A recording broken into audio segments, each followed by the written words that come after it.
Hey guys, and welcome back to another video.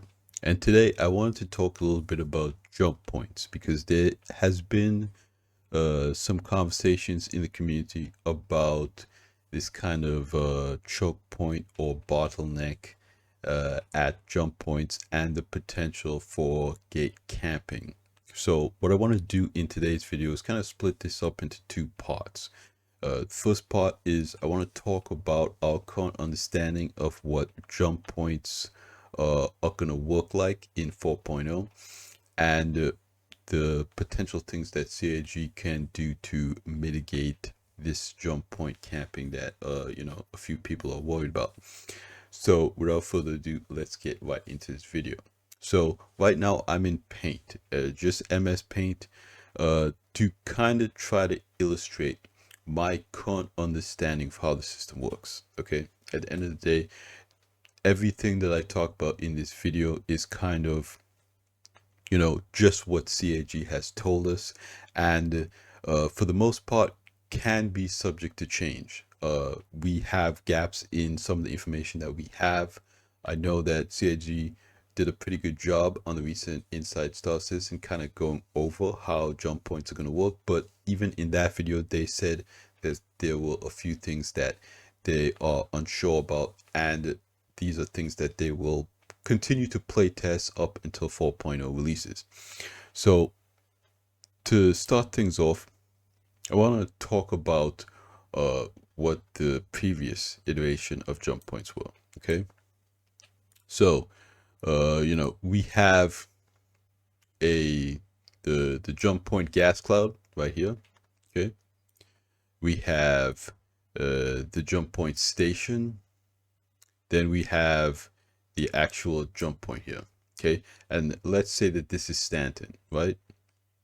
And then over here we have the pyro jump point, the pyro jump point station, and the pyro jump point going to Stanton. Now, previously, how this would work is that there was a straight line connecting these two jump points. Basically, if you want to go from Stanton to pyro, you would go up to the jump gate, which used to be a gate, completely different system, and you essentially turn on your jump drive.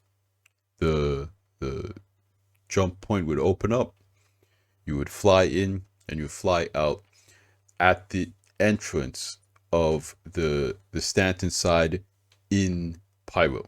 Okay, so this essentially means that there's a tunnel. Now that's problematic because what if somebody wants to go from pyro to Stanton at the same time someone is going from Stanton to pyro? So having one tunnel becomes problematic, and CAG has said they do not want two-way traffic inside this tunnel. Okay, so what has CAG done to kind of mitigate that? Okay, so here in the new system, the way these jump tunnels is going to work is that this is the entrance in Stanton, this is the entrance in pyro. So this Stanton entrance, okay, is going to go to multiple random places in the pyro gas cloud. So this, remember, this circle represents the gas cloud around pyro jump point. So you're just going to end up at multiple random places in the gas cloud of this jump point, which we know the gas cloud of these jump points are very large. So that means you could pretty much end up anywhere. And the same thing goes for the pyro side. So the pyro jump point now goes to several random places in the Stanton jump point gas cloud. Okay, so this is the gas cloud around Stanton jump point, this gas cloud around the pyro jump point, and this is the entrance. So everybody goes in the same way, but they come out in different places. And the same thing goes for pyro. You go in to pyro uh, in one entrance and you come out in multiple places. Okay, so what does this mean for a bottleneck in the game? So, uh, according to CAG, coming out in different places around this gas cloud is going to make it more difficult for people camping this entrance to attack players, coming into the system. Now, what it doesn't prevent is people blocking this entrance because you have multiple exits, but you still only have one entrance. So the primary issue here is that because you only have one entrance, they need to put some kind of mechanic in place. So they have turrets there, and they have this mechanism that, if you're not attuning and you go too close to the anomaly, it kind of bounces you away and pushes you. Okay. But essentially, to be able to use this jump tunnel, you have to go up to it and you have to call ATC.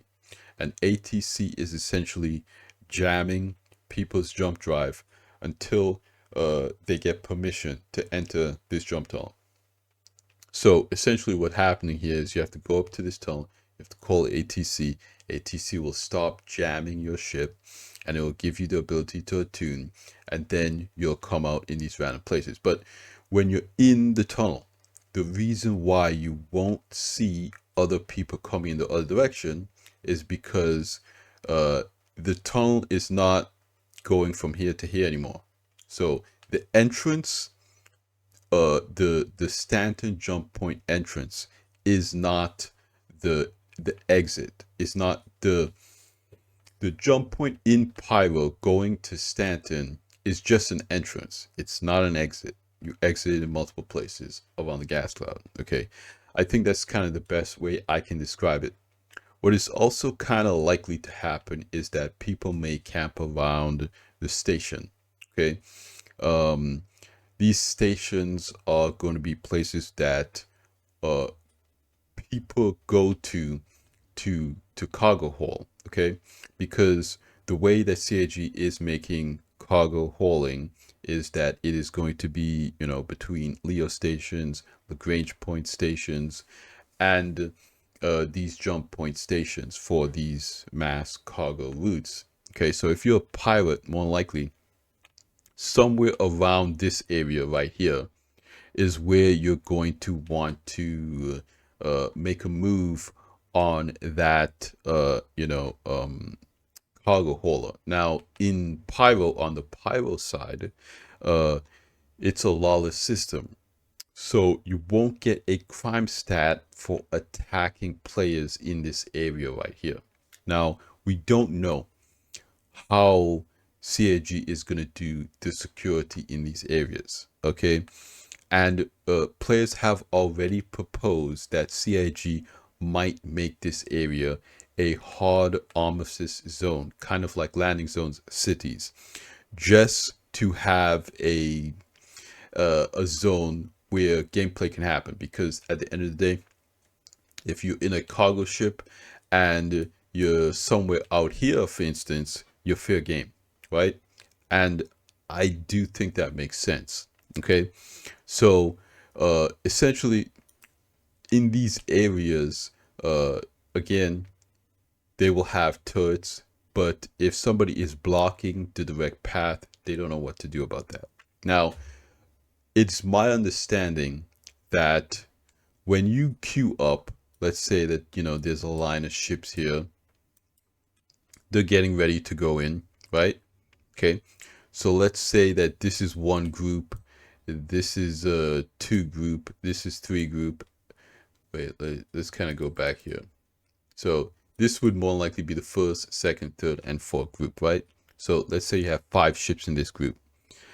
It's my current understanding that these 5 ships will essentially be, let's change the color here.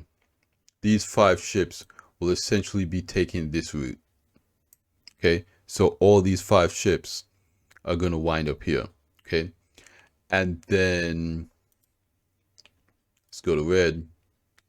This group here, they're gonna take this route and they're gonna end up here. Okay. And then the next group, well, but you guys get a picture, right? So it is my current understanding that you are going to queue up in a group. You call ATC at the same time as people in this line here, okay? And ATC is like, okay, there's 5 people allowed to go into the tunnel at one time, and there are 5 people together that call ATC at the same time. ATC lets those 5 people go, and those 5 people go in a group together and they end up down here. And then the next 5 people go in a group and they end up over here. Let me fix that again. Right? And they end up over here. So if you are essentially going to another system, you kind of do have the ability to go together in a group and have that kind of safety to defend yourself against pirates in this area. Okay. But again, I think the most dangerous area is probably going to be right here. This zone between the jump point and the station, and right here. Okay.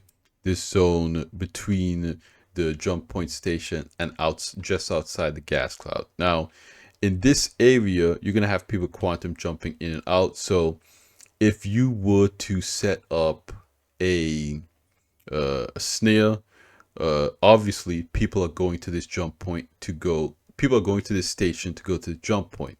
So if you're a pirate and you set up your snare right outside here before people get to the gas cloud, you have an opportunity to probably get a lot of cargo people. So this area right here is probably going to be pretty dangerous, and this area right here is probably going to be pretty dangerous.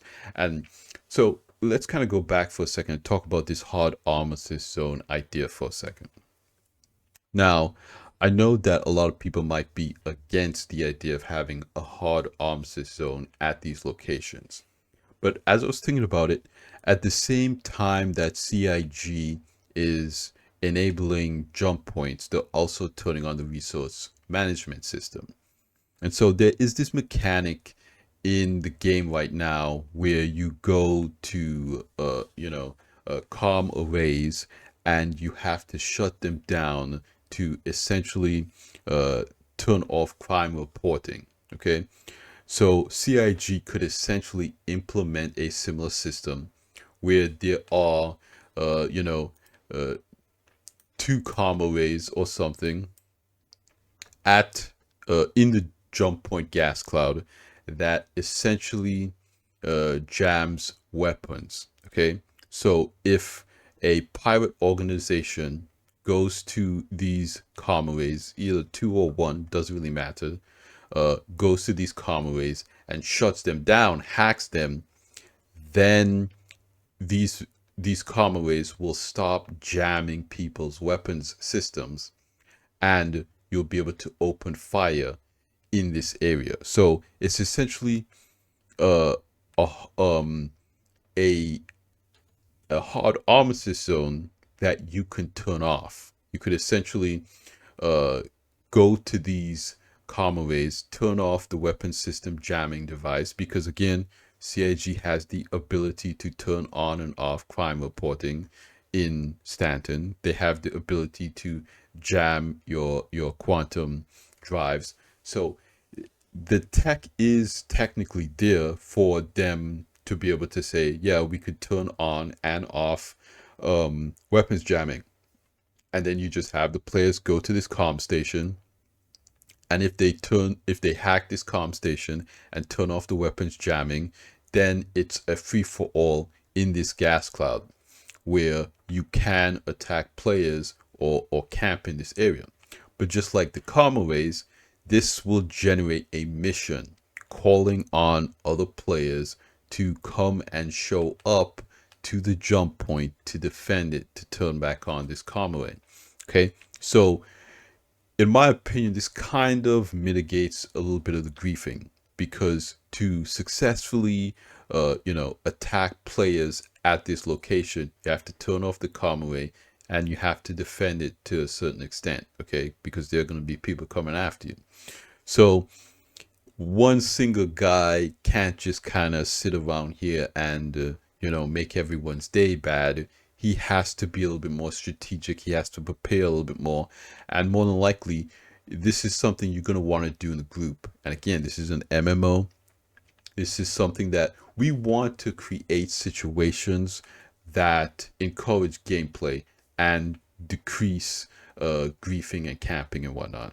It's not that an organization couldn't turn down this comm and then hold this area. Again, there could be a strategic benefit to doing that.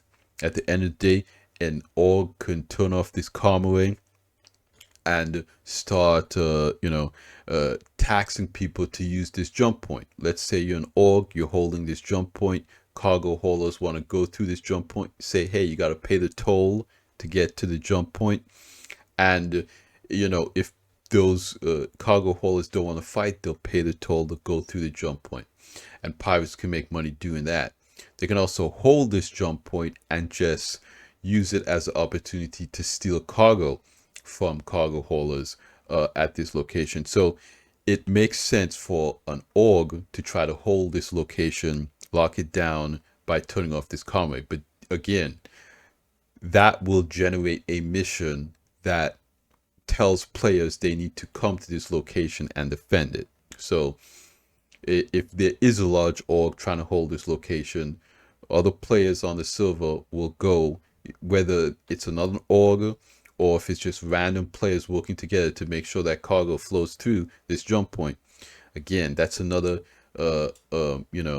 emergent gameplay situation that CAG can set up for the players to be able to do themselves. So I think that putting a hard armistice zone at this location and kind of putting comm that you could potentially shut down gives CIG the ability to kind of police this area a little bit more effectively. But hey, that's just one suggestion. At the end of the day, I want to hear what you guys think about the new jump points, about camping issues, about having a hard armistice at these zones. How many people do you think are gonna go through these jump points in a group? What do you guys think about this system? Do you think it makes sense? Did I get anything wrong? Let me know in the comments down below. I love hearing from you guys. This is a very interesting topic to me because you guys know how interested in cargo I am. Cargo is going to be, aside from salvage, going to be one of my primary professions in the game. And I think trade between Stanton and Pyro is going to be big. And I want to kind of see that gameplay loop develop out and CIG test the economy between two star systems. And I want them to have a chance to be able to test that out. Even if they put a hard armistice at this location just for, a couple of patches so they can balance economy stuff, I think it's, a good idea. Again, it's going to be the first time we have a jump point in the game. I think they should do what they can to make it smooth. But that's just my opinion. I can be totally wrong. I want to hear what you guys think. So that's going to be it for me in this video, you guys. A little bit different video. But I want to thank you for hanging out with me. Like I always say at the end of these videos, you guys, like the video if you liked it.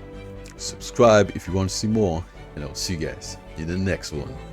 Salute.